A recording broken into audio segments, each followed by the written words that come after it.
murambona mpagaze mu bwato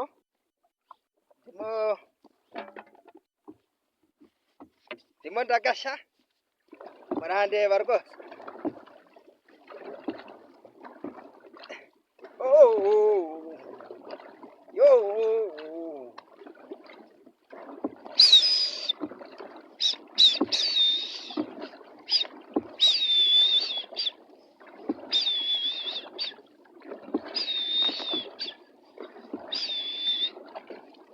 Ibi babyita kuvugama, niko babyita. Ibi byitwa kuvugama rwose, kugashya.